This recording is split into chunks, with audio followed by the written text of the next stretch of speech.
It makes it really easy for us to execute a very clear mandate for every individual. So far, the meetings has been going on in Eldoret, on the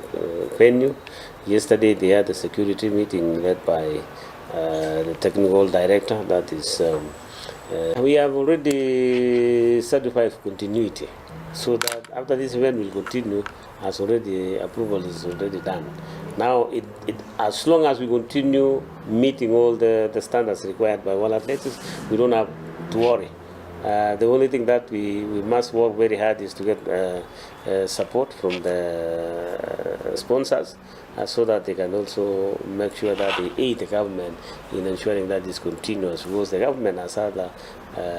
activities that they must also channel the resources through, maybe constructions of the international sports infrastructure in the country, and also equipment, academies which are going on. So we have to share and make sure that we support what the government is doing, and as a federation, work very closely with sponsors to engage on how they are going to. Mano Barnaba Korir kao luso kanyindo kao tenre kanyo koda ngwich go iko mago mag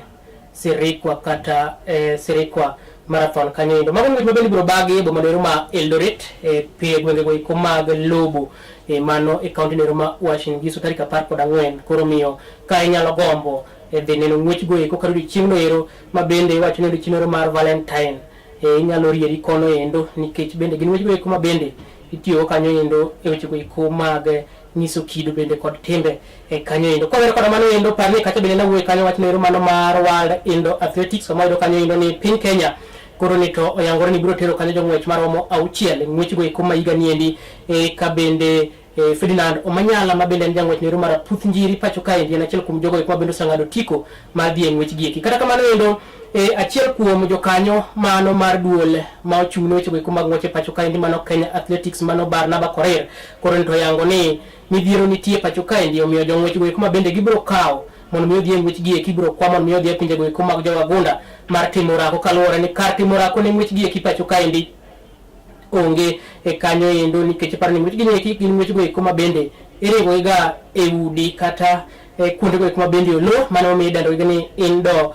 Athletics kanyo endo ka bende parni Ferdinand Omanyala noringo ng'wech gieki higa mokalo higa noero mar 2023 bende noringo ng'wech gieki kanyo endo kanyalo paro ni gin ng'wech go iko mag mita 60 mano korka Puth Njiri kanyo endo mabende biro ringo kanyo endo onyalo ka Korir ni oloso motere kanyo koda ng'wech gieki mago mag World Indo Athletics.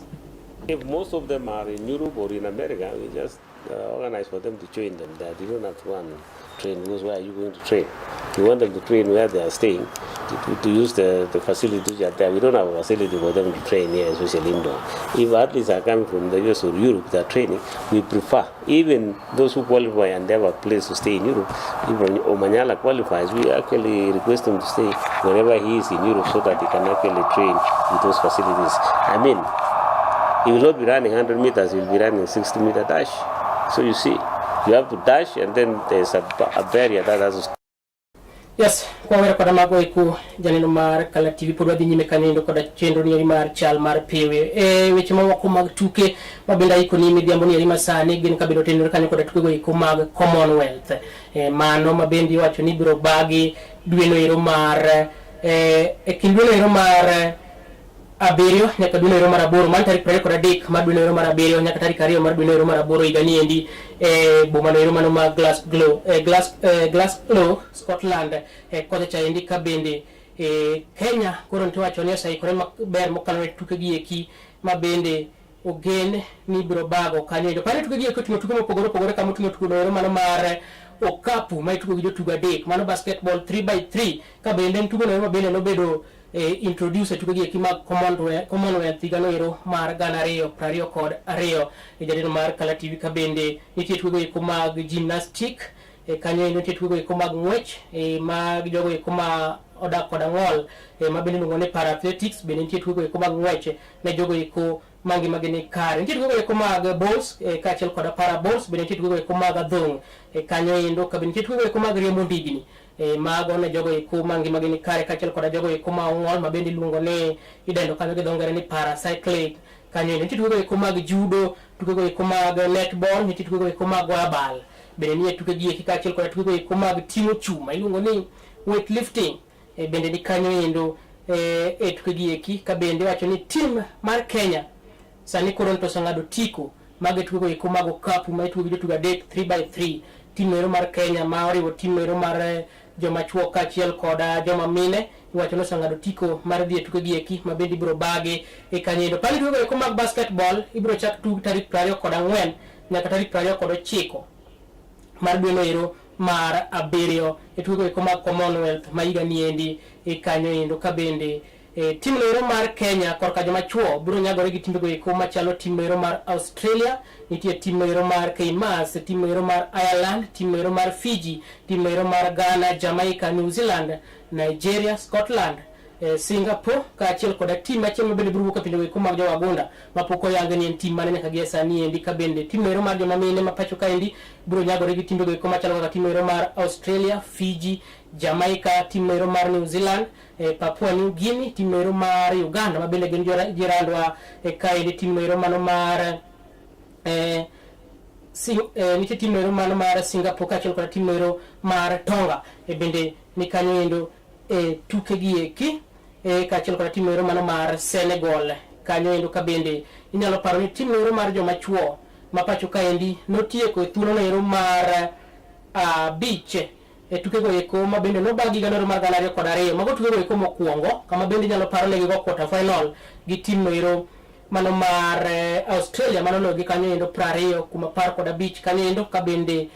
tuke go ma higa no endo mage tuke ma kata etielo mokwongo mano tuke go mag okapu mitugo gi jotugo adek tuke gi mag Commonwealth ka bende Kenya notieko kanyo namba beach korka joma chuo ka joma mine notieko thuolo noero mar auchiel tuke gi wabiro ng'eyo to higa ni to dhi chalo kodgi nade kanyo ni Kenya wacho ni tugo mar okapu mitugo gi jotugo adek en tugo noero ma bende pacho ka sani nyalo wacho no osakawo ng'ala machielo nikech kinyo kanyo kata mane tuke go mag skunde secondary do kan ga tugo noero ma bende sani kaka tuke gi mag term 1 kanyo endo obedo ga kendo tugo noero ma bende iwacho ni sani endi osabedo motegno kanyo endo pacho ka endo wabiro ng'iyo ni dhi chalo kodgi nade wang' samoro ginyalo timo maber tuke gi ma higa ni endi kapok akawo yweyo mara mokwongo wadang'iyo mano ma bende otudore kanyo kod weche go mag adhula matin kama bende ma endi en koluwore kanyo kod tuke go ma bende kata bero tuke go mag adhula pacho ka endi ahinya nyako chakore kor gwenge ma pacho ka endi kata grassroot soccer kanyo endo paro di chilero ma nyoro no tuke go ma bende dando kanyo endo ni nitie tuke go ma no tugi gwenge go mag Kisii ka bende gin tuke go ma bende koro ne en tournament nero ma bende no bage kona endi luongo ni Ebeno football tournament mano bage gwenge go mag Kisii kocha cha endi ka bende wacho kanyo ni tuke gi no oyore kanyo endi kod jotugo machon masulwe ma pacho ka endi mag Harambee Stars kama tugo kanyo endo mane en captain machon mar Harambee Stars Musa Otieno kanyo endi nyalo paro ka ne en ga kanyo endi bak kinde go mano kalo chien kanyo endo ne gi yuoro kanyo ende tuke gi ka bende gikwayo jogo ma bende nie migawo mar tuke kata sector no ero mag tuke pacho ka endi mondo mi ong'i ni ochako bero tuke go kata tuke kowuok e kor gwenge ka bende giwacho ni e kor gwenge gi ema bende jotugo mabeyo yudore kanyo endo wanyore kanyo ka ne giloso ka tele kanyo endo koda Musa Otieno. Sisi kuleta mpira hapa nchini ende kwa level nyingine lazima tujipane mashinani, lazima tunashana vijana, si tournament pekee. Kwanza lazima tuwapatie makoches mafunzo, kwa sababu huyu mchezaji unamwangalia wakati anafanya ball control, unaona ako na hiyo idea, lakini utakuta ni kitu kidogo hajaonyeshwa na sio makosa yake. Pipi hao vijana wetu vile wamefunga shule wakibu fit ama busy, kwa sababu wangekuwa idle, wangekuwa anaenda huko. Tumeshukuru na ushauri wao. Ile kitu muhimu wamesema chochote unachofanya lazima uwe na discipline, ndio kitu ya muhimu. Vijana wetu sasa wa Ebeno wamepata mafunzo, sio wa Ebeno peke yake. Yes, mano kale chale county ne Roma Kisii paro ni ngine Roma ber. Nikech tuke gin tuke go iko iwacho ni jatugo chaka losi ko wuok piny kanyo ndo janeno mar Kalati. Veda ka yoy mara mokwongo e cheno ni mar chal mar pewe. E tielo ni mokwongo mar ganare igani mar ganare prario kod auchiel. Kaduogo to obiro dhi nyime ka bende abiro ng'iyo moko kuom ote magi ma bende isechwalo kanyo endo. Pani nyalo kanyo bende mbui moro mano mar Facebook Kala TV Live achiel kachiel kabiro mo kasomo ote mari kanyo endo ka aduogo.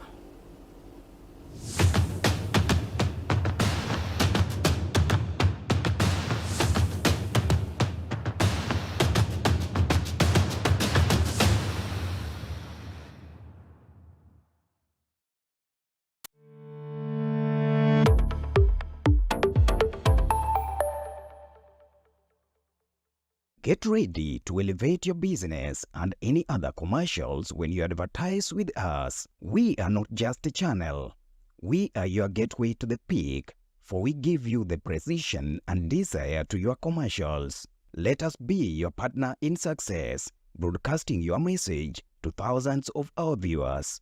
Contact Kala TV today and let's make the magic together. It's enough to make a grown man cry, but not this man. Get back in there, Tia.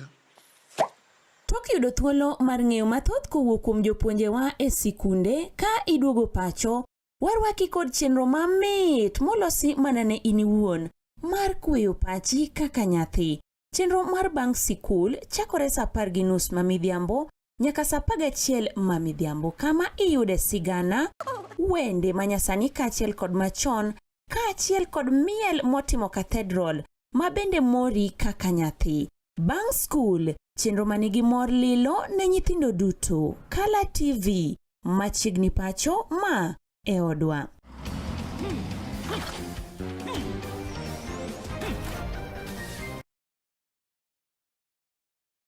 Get ready to elevate your business and any other commercials when you advertise with us. We are not just a channel. We are your gateway to the peak, for we give you the precision and desire to your commercials. Let us be your partner in success, broadcasting your message to thousands of our viewers. Contact Kala TV today and let's make the magic together.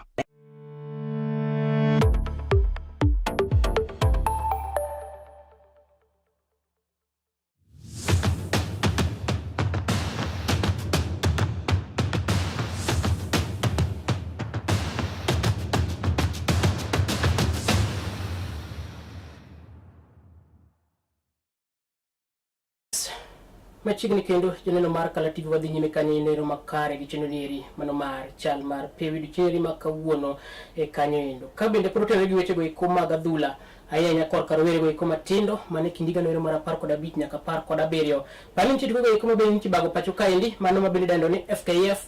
League kata FKF Youth League, man league nero mar rowere matindo mabende nochaki pacho kaendi. Kata kamano endo en tugo nero mabende poko ng'ere ahinya ka bende sani kwayo kanyo endo dul mochung' weche go iko mag tuke pacho kaendi FKF mondo ng'iyane kaka nyalo ting'o medo siro tuke gi eki mag league korka rowere go iko matindo. Ka bende inyalo paro tuke gi eki ne obagi finals mag e regions mopogore opogore machalo kaka county nero mano ma Mombasa, county nero ma Kisumu, county nero mano ma Turkana, Nakuru,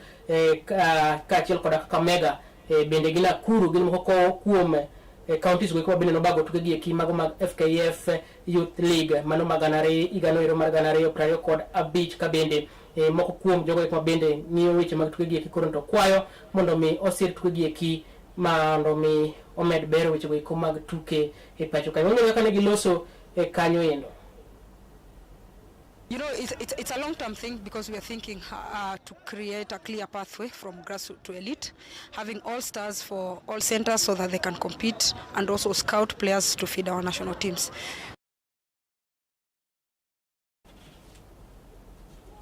Yes, kawadhi nyime kanyo endo wang'iyo mamoko kanyo endo bende pod mano weche go iko mag tuke mag adhula kama bende koro to wang'iyo kanyo endo ikruok ni tuke go iko mag World Cup 2026 korka rowere go iko maigini bui ganero mar 20 mago wakeni kata nyithindo go iko ma nyiri kanyo endo. Pane tim nero mar Kenya nyalo paro kane gichwado kanyo endo Ethiopia round ma okuongo kata round nero mar 2 kasa nigi round nero mar 3 kama onego bende girakore gi tim nero mano mar piny nero mar Tanzania kanyo endo. Ka bende tuke gi eki kata tielo mokuongo mag tuke gi eki biro bag pacho kaendi kanyo endo inyalo neno kanyo kaka tim ero mar Kenya osebedo katimo ikruok margi maliche mokalo kanyo kaka ibiro nyisi kanyo endo tim ero bedo tele kanyo koda coach Jacqueline Juma. Ka bende wacho ni tim ero mar Kenya koro to biro bago tugo na tim ero mar Tanzania mano chieng' ngeso tarik 7 kanyo endo alatukano ero mano mar Ulinzi Complex. Ka bende tim ero osebedo katimo rako margi malich miwuoro kata kamano endo kano chopo chieng' ero manyoro to Jacqueline Juma kachiel koda technical bench mare ne oyango kanyo endo nyim jotugo ma bende koro gibiro tiyo godo e tuke gieki kata jotugo 23 ma bende koro ne gikawo kanyo jotugo gieki otiyo kanyo endo jotuga auchiel ka bende wacho ni tim ero mar Wakeni mapacho kaendi Ulinzi en achiel kuom tim ero ma bende wacho nogolo jotugo mang'eny ka bende ogolo jotugo auchiel ka tim ero mar Police ma otelo kanyo endo ka bende ogolo jotugo maromo 7 kanyo endo ma bende nie squad ni ero mano mar Jacqueline Juma kanyo endo bende wacho ni jotugo machiegni romo 4 ma bende wuok e skunde go eko mag secondary kanyo endo biro nyisi ne gin ng'agene kanyo endo nikech pani tugo eko mag kata mana skunde mag secondary pacho kaendi osabedo ka konyo tim ero mano mag rowere maduong' ma pacho kaendi kata mana Junior Stars kanyo endo nyalo paro kata mana tugo eko mag World Cup mano mag 2024 kama tim ero mar Kenya nochopo e tuke go eko nyalo paro ni thoth jotugo mane tugo kanyo endo ne gin rowere go eko ma owuok e skul kanyo endo bende wacho kanyo endo ni Jacqueline Juma okawo thoth jotugo eko mabiro tugo tugo eko mag Under 17 World Cup mana kaka nasanyisi mokalo cha ende ka bende tim niendi otugo kanyo endo jagol Christina Diambo ma bende e kinde mokalo no somo e sikul ero mano mar Butere Girls inyalo paro ka en manene gol e tugo ero ma bende Kenya notugo kanyo endo koda Ethiopia kama Kenya noloyo Ethiopia kanyo endo ka bende jagol machiel ma bende ne oluonge squad endo iluongo ni Velma Abwire bende nitie Efi Awuor mago jogol ma bende Jacqueline Juma ikore godo ne tugo ero ma bende gibiro tugo kanyo endo koda tim ero mar Tanzania bende jobak kata defenders wan kanyo endo koda Elizabeth Ochaka no anene tukego eko mag Under 17 World Cup kata cha indiga nero mar 2024 ka inyalo paro ni otugo e club nero mar Police Bullets kata cha indi bende nitie kanyo endo Lorin Ilovonga nitie Diana Nyango nitie Genevieve Mithel parne Genevieve Mithel era chiel kuom rowere ko bende pod di school ka osomo school nero mar nyiri manyakache girls kata cha indi ka bende nitie kanyo endo Patient Asiko mabende tuko kanyo ende e skund nyiri no kata pod rawera no mabende di school osomo e skund nyiri no ma Butere Girls kata ende bende nitie Triza Ekesa nitie Dorcas Glenda nitie Namisi kanyo endo ka bende Edier Pap jotugo moluwo tuko kanyo endo Felisa Diambo mabende ne captain mar team niendi nitie Alima Imbachi Rebecca Odato nitie Susanna Koch nitie Pal Olesi mabende somo St Joseph Kitale Girls nitie Lona Faith nyalo pare kano somo kanyo skul nyiri no ma Butere nitie timo penji ga mokalo kanyo endo jatugo maber malich mokalo ka bende nitie Vida Okeyo mabende ne somo Butere igano ka bende natiko penji ga no mar 2024 kacha endi inyalo paro tukego eko mag nationals mano bagi e county nero ma Kisii gano endo kanyo endo ka Vida Okeyo ne achiel kuom tugo ma bende no ng'are defense no ero mar team nero mar Butere Girls kanyo endo squad mar Jacqueline Juma kanyo endo nitie nitie kanyo endo bende Lorin Adhiambo jotugo ma biro loyo ne jotugo kanyo endo Valerine Kesa ma bende ne somo kanyo skund nyiri no ero mano ma kata embe nosomo ga aparo ni sati mopenje embe kanyo bende nitie kanyo endo Elizabeth Mideva ka achiel koda Emily Moranga nyalo pare kindego eko mokalo chien nosomo skul nyiri nero manyakach Girls sani tugo ne team nero mar Police Bullets kacha ende ka bende nitie Hilda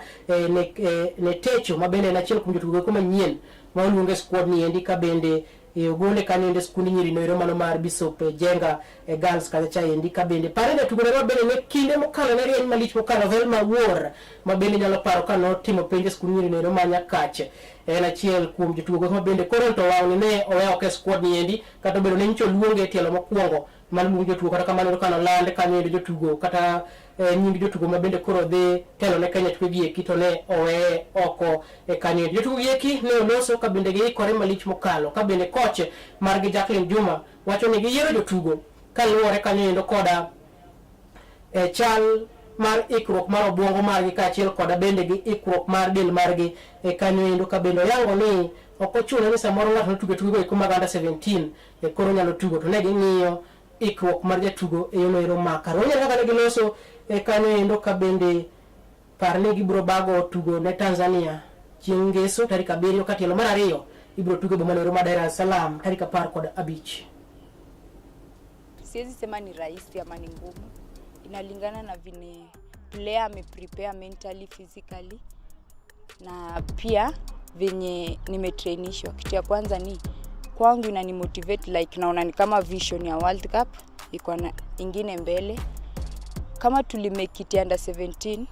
hii iwezi tushinda. Tupia najua Tanzania pia wameprepare. Say kuna tu one thing inatuseparate, vile wewe mchezaji umejiweka na venye utaenda ku approach hiyo game, kwa sababu mentally tunajua tuko na kitu mbele which ni World Cup tunaenda, but tutaenda tu kwa maneno, tutaenda na hard work na passion vile tuna give kwa field na venye tutajituma hiyo game, na niko na imani na God, you always God ndio kila kitu, yeye ndio wako mbele yetu, sasa yeye atatuonyesha the way to World Cup. Yeah. First kitu yenye naweza sema kwanza kwa fans ni asanti, kwa sababu game iko home. Asanti kwa sababu game iko home, which tunafaa kuwin kwanza home, ndio tukienda kwao itakuwa rahisi. Juu which kwa watu juu venye wameplan, vile pia wajui vile tumeplan home. Na karibisha mafans wote wakuje na mentality ya kutusupport. Juu najua tuta give pia wenyewe watatoka hapa wakisema tumefight. Juu siwezi promise, siwezi sema ati tutaenda kushinda ama tutaenda kushindwa.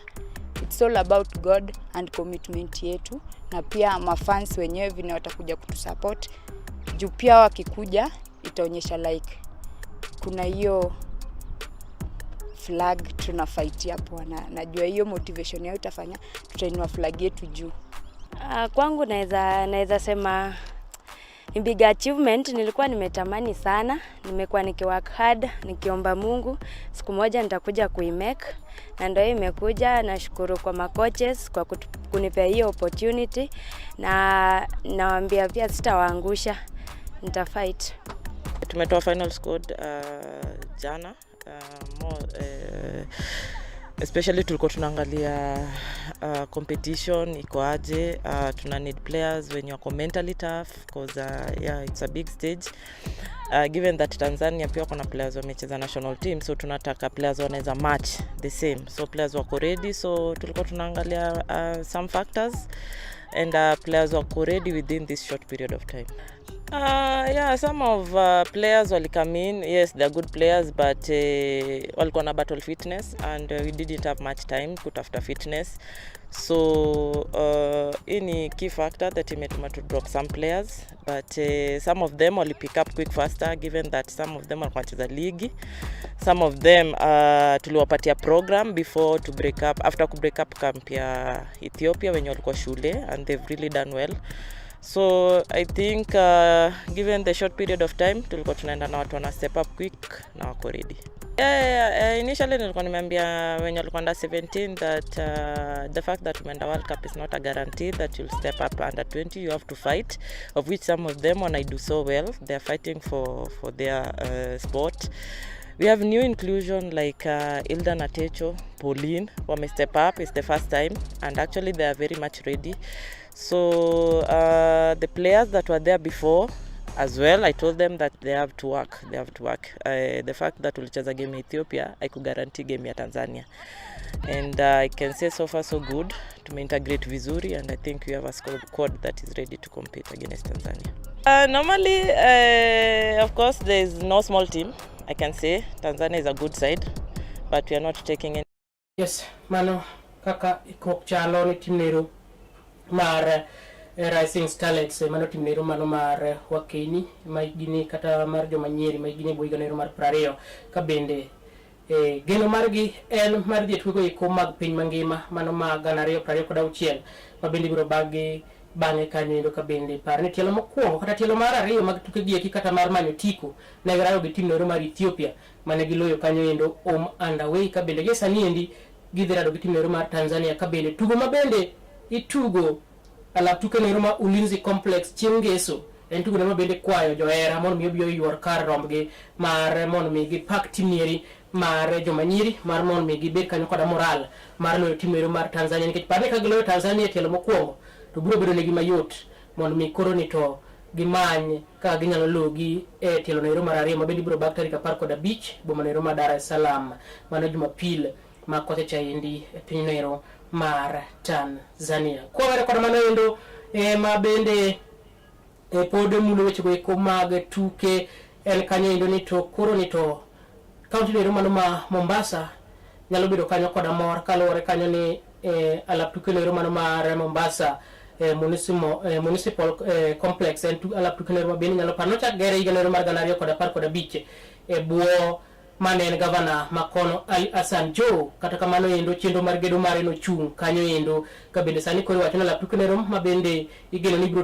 tingo kanyo endo johera maga nena dhula maro ma par kod abich kata johera go eko mag tuke maro mo gana par kod abich koro ne to gedo mare dhi chakore ayanga ka bende sirikal mamalo koro to dhi kawo chenro mar gedo makamaendi magi e kine olere kinde go eko ma bende gavana mano ma Mombasa Abdul Swamad Sarif Nasir ka achiel koda jatende kata mana jagoro mogirore migawo noero mar tuke pacho kaendi mano Elijah Mwangi ka achiel koda jagoro mogirore e migawo mar lwenye pacho kaendi Laktar Patrick Muriru ne olimo pawno endo kendo giyango ni gedo mar pawno endo koro to bichakora yanga ka bende ibiro ng'i kata chenro mar gedo no endo ibiro tele gi jolwenye ma pacho kaendi mar neno ni pawni endi otiek gere e giko mar igani endi ka bende iwacho ni pawni koger biro miyo weche go eko mag adhula medo bedo malo e gwengo eko mag kadho wadh nam chumbi. Par ni gwengo eko mag Mombasa sani gionge pap magigeno malich nikech kaluwore ni alap tuke ni endi ne omuki mondo bende chak gedo mar higa noero mar 2015 e kanyo endo kata kamano gedo mare ne ochunga kanyo endo ka bende oyango ni maendi bende biro konyo Kenya e ikruok ne tugo eko mag AFCON ma higa noero mar 2027 bende biro bagi pacho kaendi ka achiel koda piny noero mar Uganda gi piny noero mar Tanzania e gino ma bende inyalo paro ni pinjegi eki mawuok Afrika ma ugwe ne ochako mar manyo tiko noero mar bago tugo eko mag AFCON e gino ma bende ne gidendo ni East Africa pamoja bid ma bende ne gisayudo ka bende par ni Kenya osebedo katimo ikruok koni koda kocha gigero pewe nyalo paro ni chien kacha elino luruga Kasarani Nyayo bende nicho haneno kanyo endo ka bende idwa gere kanyo endo chenro mar gedo makedhi nyime alap tuke noero mano mar Talanta City Complex ma bende nicho miyo nying manyien mar Raila Odinga complex koro ne to bende wacho ni gedo mare sani osechopo tamalo malawo 70 ka bende alap tuke noero bende gedo mare dhi matek mokalo par ni biro timo erago eko mag nena dhula maromo kanyo endo 60 par ni kotiek gere makaf obiro puodhe kanyo endo telo ma bende biro bago tuke go eko kata final mag tuke go eko mag AFCON 2027 monyele kanyo endo kane giloso e kaunti noero ma Mombasa kocha chaendi kotere kanyo koda gedo mar alap tuke noero. Advanced stages in the sense that the whole basement for the whole stadium is ready. Now it's just the finishing, and we have agreed out of the spirit of cooperation and partnership, the county government will finish all liabilities with the contractor as of now, up to works that have been done and certificates that have been raised, and then thereafter hopefully the contractor will be able to sign. Hapa Mombasa hii ndio itakuwa ile stadium kubwa zaidi, maana zile zingine ambazo ziko kwa this side of the country ni 10,000, and our hope is that this one can be an alternative field for AFCON. Yes, mano chalo kamano endo deneno mar Kala TV kapok kata kapod wadhi nyime e kanyo endo bende inyalo paro nitie jatugo mane sulwe mar rieny malich mokalo e tugo eko mag CHAN mano mag 2024 CHAN ma bende nobagi East Africa kaendi kata Afrika magwe kaendi mana piny noero mar Uganda, Kenya kachiel koda Tanzania. Man jatugo noero mar Harambee Stars iluongo ni Ryan Ogam. Jatugo Ryan Ogam ma bende tugo club noero mar Tusker kinde mano kalo chien. Ne jatugo noero ma bende norieny mokalo tugo eko ka bende achiel kuom tugo ma bende koro ni wacho ni Kenya ni kanyo koda joloyo maber mokalo nyalo paro kano loyo ne Kenya tugo no ero mane Kenya tugo kanyo endo koda timu ero mar Morocco kaachiel koda Zambia kanyo endo e tugo eko bende no bagi kanyo endo kata kamano jatugo ni no riwore kanyo koda club no ero mar Ulsberger man bende iluongo ni Ulsberger AC ka bende no riwore kanyo koda timu endo gwenge komag jo agunda kwa chaindi mano dwe no ero mar 9 mar higa no ero mokalo kanyo endo kata kamano weche pok odhi kode maber nyaka no riwre koda timu endo ka bende wacho kanyo endo jatugo ni endi sani endi to koro yudo nok mar tugo kata onge kanyo endo e first 11 e tuke go eko ka bende gino ma bende koro iwacho ni maendi kadi duok chia mare chien e weche go eko mag tugo motelo ne tugo go eko mag AFCON 2027 kanyo endo ka bende iwacho ni Ryan Ogam sani koro ni to koso thuolo mar tugo kata tholo kuoro e benche e timu ero mar Ulsberger kanya chaindi ka bende iwacho ni maendi nyalo duoko chia ma jatugo ni endi chien kanyo jatugo bende norieny mokalo ka bende sani endi en jatugo no bende kane tugo pacho kaendi to nolaro kendo ne top scorers kata kamano endo sani endi wechege mag tugo pok odhi makare nyaka noriwre kanyo koda club no ero mar Ulsberger AC kanyo kata kamano ene wuon ne oyango ni otemo bedo makare kaluwore kanyo koda weche go eko mag kor lwasi ma kono endo ka bedo yango ni ogeto loyo gonde 10 ka season endi pok orumo kata kamano endo luoro ma en go ni ok oyud thuolo mar tugo kata bedo kanyo endo e first 11 kanyo endo koro biro ng'iyo ni maendi nyalo biro duoko chia ma jatugo ni endi chien koso dhi chalo nang'o kanyo endo nikech paro ni Ryan Ogam en achiel kuom jotugo kuma bende koro nitie ng'iyo malich mokalo pacho kaendi kiwe jatugo Michael Olunga kanyo endo e mbele kanyo endo kata mana striking kanyo endo mar team nero mar Harambee Stars obiro ng'io to biro chalo kod nare nikech ponono obiro dhi nyime kaka oyud kanyo endo thuolo to samoro biro chune mon miyo man squad kata man club machielo ma bende obiro tuge kanyo endo janeno mar Kala TV kapok atieko parni odiochieng' ero manyoro kata mana odiochieng' ero manyoro kata otieno ero manyoro club no ero mana mar Kakamega Homeboys nowito kanyo endo jabak margi ma bende nowito ngimane kanyo endo kaluwore ni jatugo ni endi ma bende luongo kanyo endo ni Silas Abunganana ne owito ngimane bang' ka jomoko ne omonje kata jonjore moko ne omonjo otieno mar tich ariyo ka bende inyalo paro ni en jatugo no ma bende tugo mane Kakamega Homeboys tugo kanyo endo koda club no ero mano mar Mara Sugar ne en achiel kuom jotugo ma bende nitie squad mar Kakamega Homeboys bende osetugo club no ero machalo kaka Gucha FC mayudore kaunti ero ma Kisii kwacha kaachiel koda club no ero mar Shabana emanyicho wuok kodhi e club no ero mar Kakamega Homeboys en Musa Ain kata wachwalo mos ne club no ero mar Kakamega Homeboys kaachiel koda familia no ero mar team no ero kata mana familia mar jatugo no ero Silas kanyo ero kaachiel koda johera go eko mag tugo kaachiel koda jotugo duto te ma pacho kaendi kapok atieko makora dhi chu club mar Manchester City mano ma bende wuok e piny no ero mano mar England kocha chaendi inyalo paro ni sani ne thuolo mar ariyo tugo eko mag league mano mar EPL kata kamano club no ero mar Arsenal oseniang' ne mokalo club no ero mar Man City nong'ado tiko mar dhi tugo eko mag final mag tugo eko mag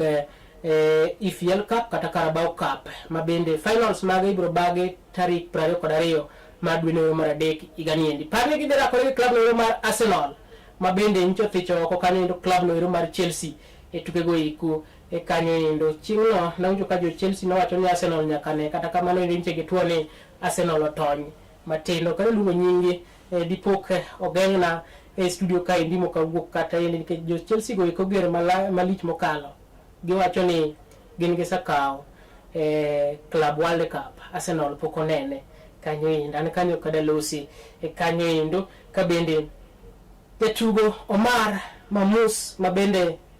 en jatugo no mar piny no mar Egypt to tugo ne club no ero mar Man City no loyo gonde ariyo e tugo no ero ka bende gol mokwongo no loyo dakika mar 7 gol machielo loyo kanyo dakika mar 30 kod 7 kanyo endo ka bende jatugo machielo bende no loyo Man City ka Ilanga ne oyweyo wang' club no ero mar Newcastle gi gol achiel second half mar tugo no ero. Pande Man City no loyo gonde gi duto te first half kata tielo mokwongo mar tugo no endo kanyo endo. Aonge mang'eny adawi kanyo endo gi kata dawi gi kanyo endo dichieri makawuono janeno mar Kala TV watudore kendo kiny kanyo endo. Asante sana mwalimu inongo ni Steven Otiwa, mwalimu bora mano would see suba kocha yendi japuonyo misano neno chenro maber mokalo kane gwenge ko mag Sindo kocha cha yendi. Alfred Obonyo bende nyisani en live kowuok gwenge ko mag Katito. Janeno mar Kala TV idong kanyo kata ibed kanyo kod jambo makare parne Joas de momento lai kore kanyo yendo kendo biro kelen weche ko manyien koromo sa achiel ma mendiam. Ko kamano warado kendo kiny kata kamano endo parne waseduogo full chieng' ngeso dag tuke kik bai chakre saboro nyaka sapar.